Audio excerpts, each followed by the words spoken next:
Okay, this is just kind of a short video. I just want to show you a few little things about the homework. So this is the first question. I don't mind. This is kind of an obvious one. I don't mind giving you that one. But there's going to be a lot of questions throughout the course where basically you have to get an Excel spreadsheet, work with it, and then paste the answers. As I kind of said in my email, I try to avoid ones. This is probably close to the boundary, but I try and avoid questions where there's too much copying and pasting for very little Excel. But this was kind of a nice introductory question, so I kind of stuck with it. So to do this, what you want to do is you want to click the icon, and this gives you all the details. Now, honestly, most of you could probably do this question in your heads. Now, if you look, there's a really tiny icon, and that allows us to copy the table. And I'm going to click. You can either click Copy in Clipboard or Open in Excel. Let's just click Copy in Clipboard.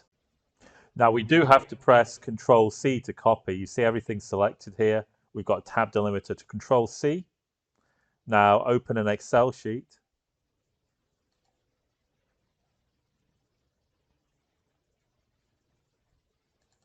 Blank workbook.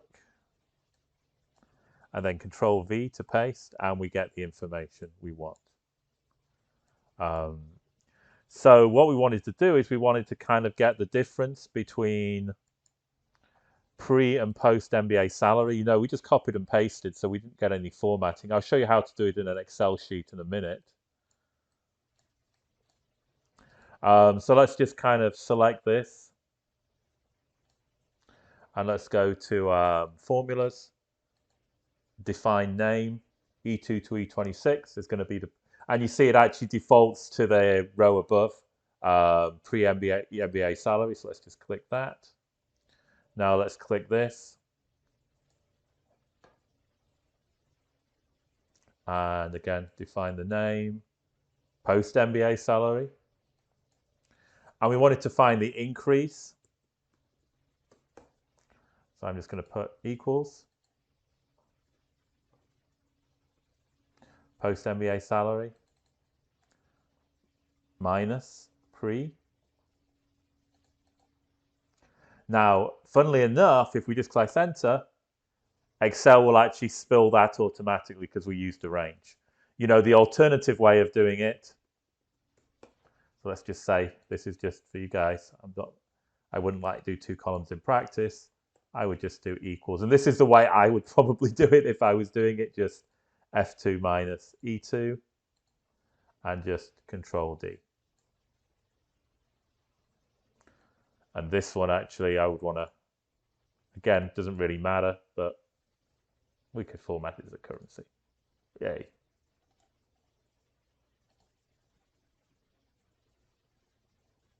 We don't want any decimal places.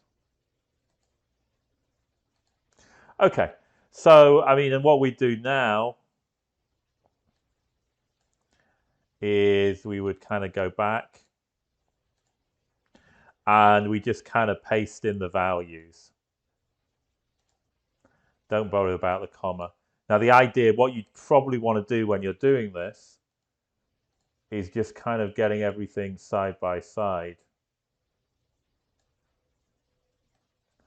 So it's worth, and I said this one's like a little bit pedantic. I'm trying to avoid too many like this, where you're doing a little bit of Excel and a lot of copying and pasting. I wish they had an automated copy and paste. So here we could just type in the expected salary increases. We don't really need the comma. And I'll actually pause the video. Okay, so I kind of typed everything and I clicked check answer and I got an excellent next question. So I obviously did something right. Now, just a few things while I'm here. You can actually go through the solution process to get some hints. There's 2 ways of doing that, just whichever way you prefer. There's a help me solve this, which will go through the steps and also view an example. So the kind of long and short of this is probably, you know, in the class, this is your easy points, this. relative to the exam and the project. So, don't kind of just not do it. The last little thing I'd say. So say we have get a similar question, and we want to do this again. Let's go through this. The first two little parts. Okay, now let's just do it again. But actually, there's one thing I wanted to show you. Click copy to table. Open in Excel.